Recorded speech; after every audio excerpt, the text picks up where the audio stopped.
With the banking meltdown of 2008, September and October of 2008, the public for the first time got a taste of how fragile the modern economic system is. It came without warning. And it came so fast that, frankly, Washington was caught flat-footed. The administration was caught flat-footed. You had a situation in which there was a lame duck president, one of the lamest duck presidents of all time, George Bush. It was just before the election. It was not clear who was going to win the election. It was a situation in which no one is in charge. For those who went through it, what is memorable is the extent to which Bush was invisible. As far as we could tell, the Secretary of the Treasury, Henry Paulson, was the only voice of the government. He was making the decisions. He was making the announcements. He was deciding what would fail and what would not. Now, Bernanke was there, of course, because Bernanke had the money spigot. And the money spigot began to pump. And in those 2 months, you had an increase of $1 trillion of spending by the Federal Reserve. Biggest leap in spending in history. So Bernanke provided the money, but he wasn't much visible. It was Paulson, as the ex-CEO of Goldman Sachs, who was visible. And in those days, almost no one knew who Goldman Sachs was. Well, Goldman who? They didn't know it was a what. It sounded like a who. Well, Goldman Sachs was, when the crisis started in September, an investment bank privately owned. Not part of the New York Stock Exchange, not publicly traded, not under the banking rules of the country. By the end of October, it was a regular bank subject to regulation and eligible for billions of dollars of funding. You had a crisis, we were told, in which the banking system tottered at the brink of bankruptcy. It's not clear if it was or wasn't. At least it's not clear to me, although I think it was in very serious shape, and I think some large banks could have gone down. It took enormous quantities of newly printed money to save the system. It took a rewriting of the accounting system. It took, over time, every trick in the book to keep that system from breaking. And the public lost trillions of dollars of assets. The housing market fell in 2008, 2009 by at least 30%, probably closer to 35%, and in certain states, the famous sand states of Arizona and California and Nevada and Florida, housing values fell at least by 50%. And people had their dreams smashed. Now, the stock market had been a losing venture from March of 2000 during the great fling of the dot-com mania. And I had said, at the time, I said in February and March, I said, this thing's getting close to a top. And in mid-March, it broke, and it never came back. It's nowhere near where it was in March of 2000. And people had put their money into stocks, hoping that this was going to make them rich. They believed they could get 15% per year at no risk. If they went into the NASDAQ, they lost 80% of their money, most of which has not come back. They went into the conventional stocks, they've lost probably 30% of their money, plus whatever loss to inflation took place. Their retirement plans were devastated. The dreams didn't come true. And that's a shocking thing for a person. And the older he is, the more shocking it is, because it meant that all of the previous years of planning were turned to dust in a very brief period of time. And that's where people are today. They're still in shell shock from 2008. Understand that the conventional economic analysis did not let them know what was going to happen. Now, a few people knew, followers of Ludwig von Mises and Murray Rothbard, people of Austrian economic views. We predicted it. We had an analysis for it. We had an explanation of what had taken place that caused it, and we were right.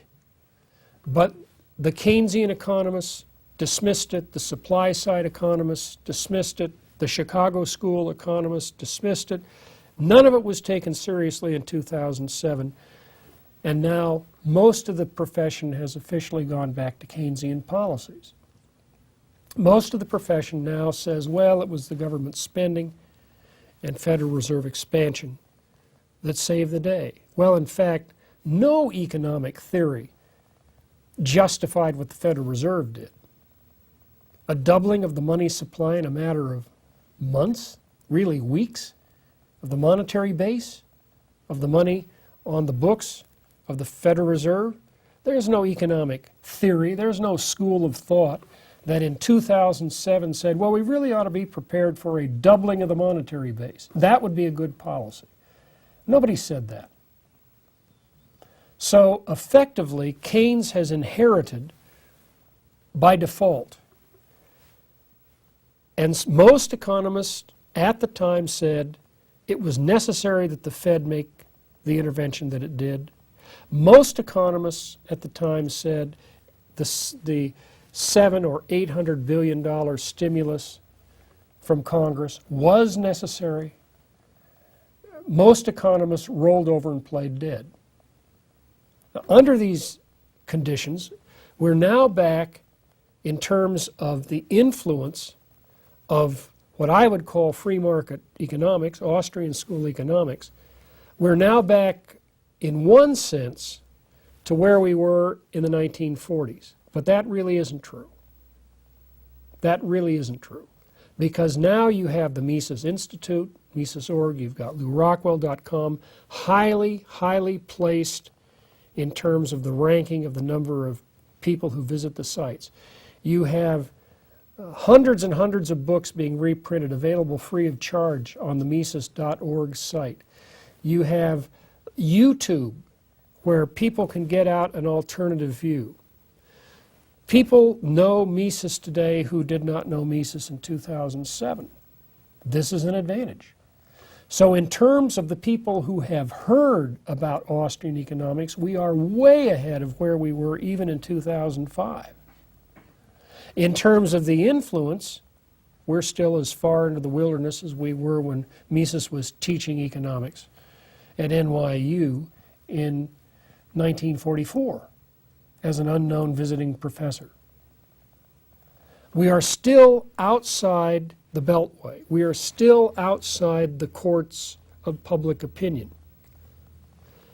But at the same time, with the revival of Keynesianism, if there is another crisis or series of crises, if there's another breakdown, if this recovery turns sour in people's mouths, if there is a default on debt, if there is mass inflation, if there is hyperinflation, if there is a major recession because the Federal Reserve finally stops creating new money in order to avoid hyperinflation, if any of these things happens, the Keynesian paradigm is going to be called into question, because it means that the answer was no answer. It was simply kicking the can, simply deferring making a decision. So in one sense, we are really frustrated because we've made the case, we've produced the books, we've argued coherently, we've gotten readers in terms of the size of our market on the web. We've had Ron Paul run for president and raise tens of millions of dollars off the web, which has just astounded the conventional analysts. They couldn't believe what had happened. We have a Tea Party movement, which is growing rapidly. All of these things seem to say, well, there's been progress, but in terms of any influence that we're having in Washington, it's the same old, same old. There is no influence. And so Congress passes the health care legislation, despite the fact that the polls right up to the day it was passed indicated that 59% of the population was opposed. It still got passed. And conservatives are thinking, well, what does it take to change this system? It's one thing in 1948 to say, what does it take to change the system? Because you're not in a position to change it, and you barely know that the system really needs changing. But now, decades later, over half a century later, as Social Security is going into red ink, as Medicare is in red ink, as the government is running a deficit of $1.5 trillion, conservatives think, what does it take to change the system? Now think about the $1.5 trillion deficit.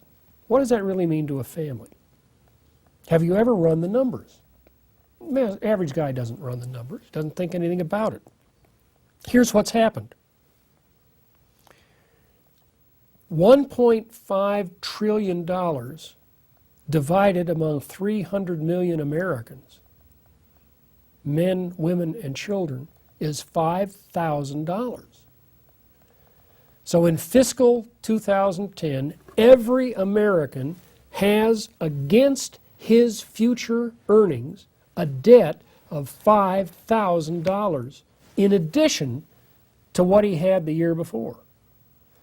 And this debt level, official debt level, is expected to stay in the $1 trillion a year range for the next decade. Now that doesn't count the off-budget liabilities. That doesn't count Social Security and Medicare. Now those liabilities are up in the range of about $75 to $80 trillion. And they're not being funded. So every year that it's not funded, you get another anywhere from $2 to $3 trillion increase of the liability. So that's another anywhere from $5,000 to $8,000 per person added to his debt load, year after year after year. Well, this is going to catch up.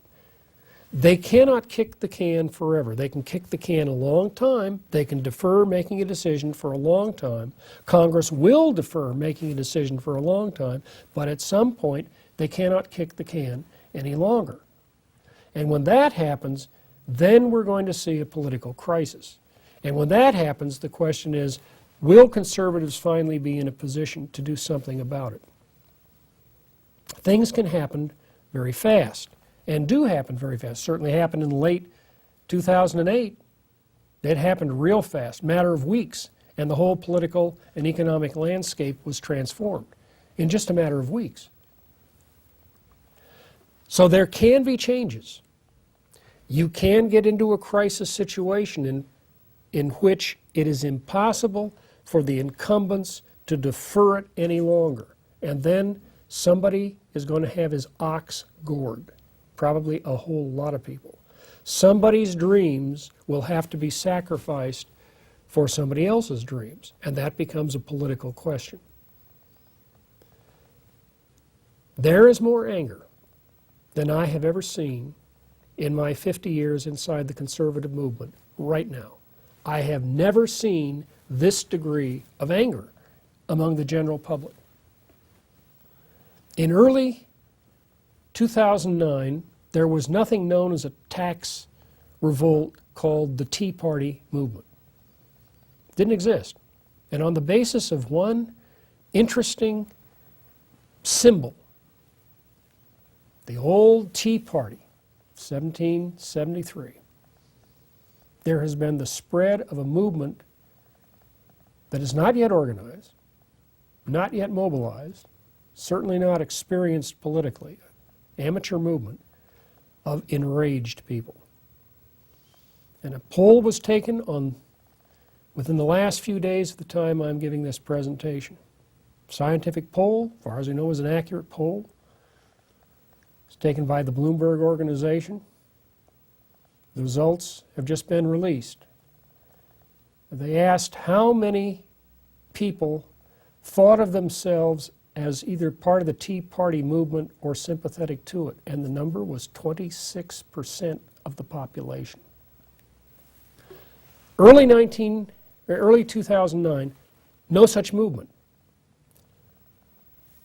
A year later, 26% of those polled said, I'm either part of it or I'm sympathetic to it. The poll asked this question: do you think that the United States is moving towards the direction of socialism? I would not have guessed what that figure was.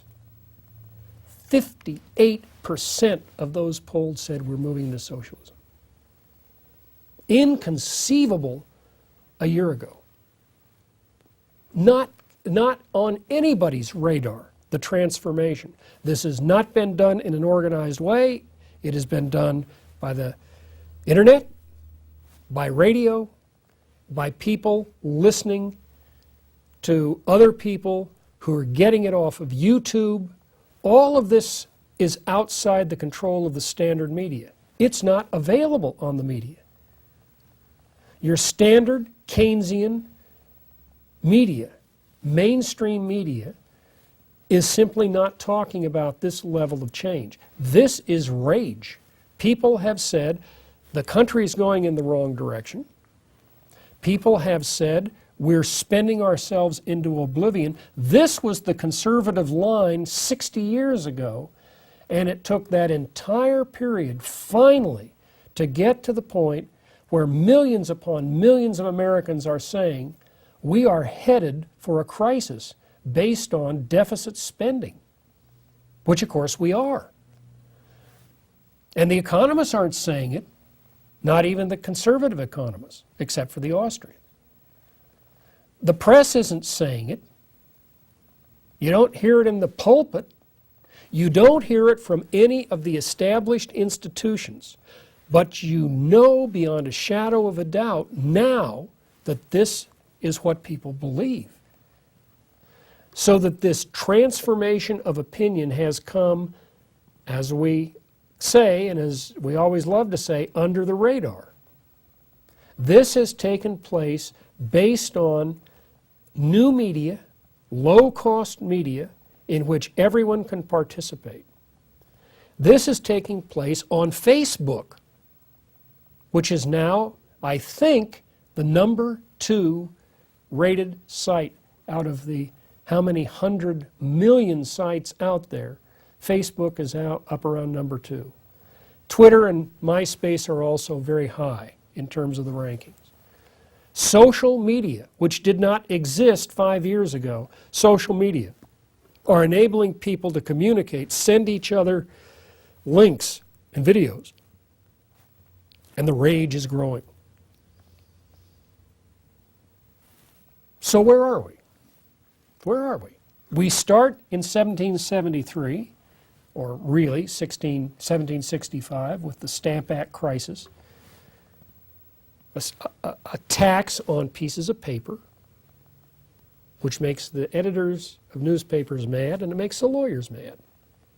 And that escalates in the 1770s to a fight over tea, or who has the right to collect that tax and who has the right to spend it, the sovereignty issue, which goes to a revolution, which goes to a constitution, which goes finally to a civil war, which goes to the progressive movement, 1913, where they get the Federal Reserve and the direct election of senators and the income tax all at the same time, to the New Deal, and World War II and the whole expansion of government as a result, to the Cold War, expanding government, the whole time expanding government, expanding expenditures, with no conservative, principled, philosophical opposition.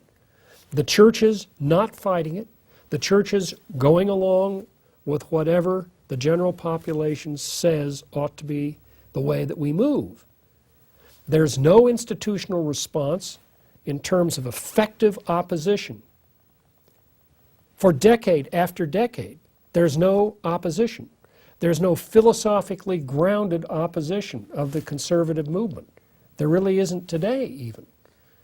You go back to Edmund Burke, he didn't believe in grand philosophical systems. So where are we? And how did we get here? Something is about to change. We can't defer the change much longer. The deficits are too high. The banking system is too fragile.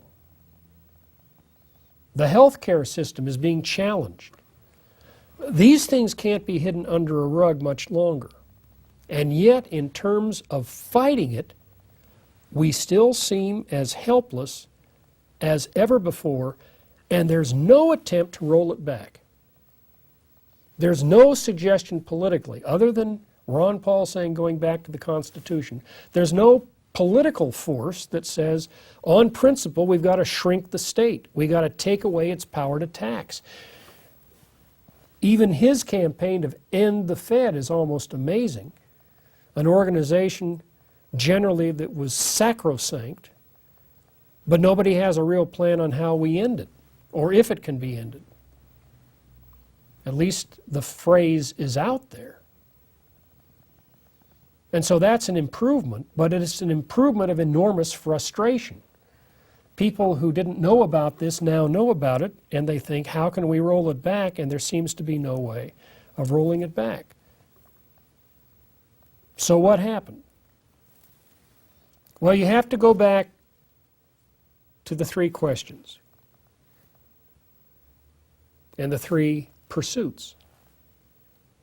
That is, follow the confession. Whose confession is it? Follow the money. Whose money is it? Who's bankrolling it? And who controls the media? And what kind of media are we talking about? Follow them, follow the confession, follow the money, follow the media. And what we've found through the whole period is this. The confession has been a war between the right-wing Enlightenment and the left-wing Enlightenment, the whole period. But in the United States, because we were never caught up in the French Revolution, it has been more or less right-wing Enlightenment. That is, free market, Adam Smith, individual liberty, property rights, the right of exchange, gold standard, or at least stable money, a government withdrawn from the general population, a system of predictable courts, courts separated from direct political control. This all came out of the 18th century Scottish Enlightenment. This was Adam Smith and David Hume and Adam Ferguson. This was a tradition of limited government, personal self-discipline, of property rights and free markets, and basically, bottom line, self-interest. The self-interested individual acting on his own behalf who, through his efforts of thrift and hard work, is able then to build up capital which helps the rest of the country. That's the Scottish Enlightenment tradition. On the other side is the French Enlightenment tradition, which is government control, government licensing, government expansion of welfare, large standing armies, foreign policy that's aggressive, what we associate with the French Revolution and what we obviously associate with the Russian Revolution, the top-down pyramid system instead of the bottom-up system. And with the Enlightenment, the French Enlightenment, it's all government. But with the Scottish Enlightenment, it's not just government. It's business, it's churches, it's voluntary associations. And that is Smith's belief. Adam Smith defended it, and certainly Edmund Burke defended it. So the confession in this country has been right-wing Enlightenment. But the problem comes after Darwin, and Darwin divides. And Darwin has the right-wing Darwinist position, which is the survival of the fittest and open competition and dog-eat-dog and nature red in tooth and claw, may the best survive, morally that's a little bit shaky. You can't sell that very easily to many people, and so it was never really very popular. On the other side, you have left-wing Darwinism, which says we've got the basic science of control. We now know how species evolve. Well, now we can know how societies evolve. We can direct the evolution of society.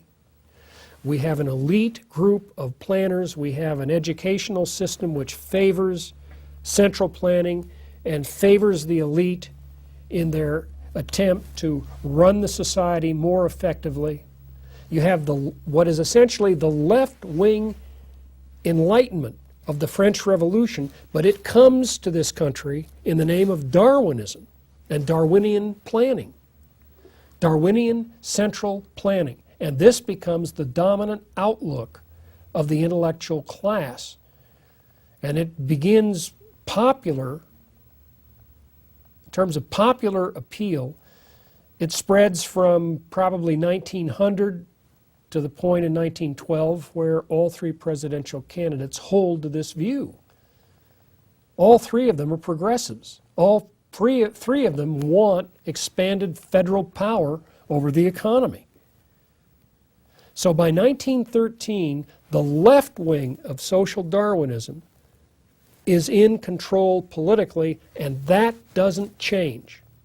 That simply doesn't change, because that's the position taught in the universities and in the public school systems, government-funded school systems.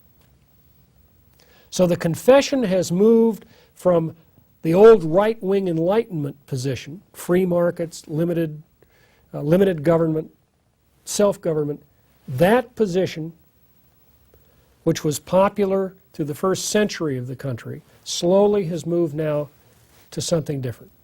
And that difference is some form of government planning by scientific elite.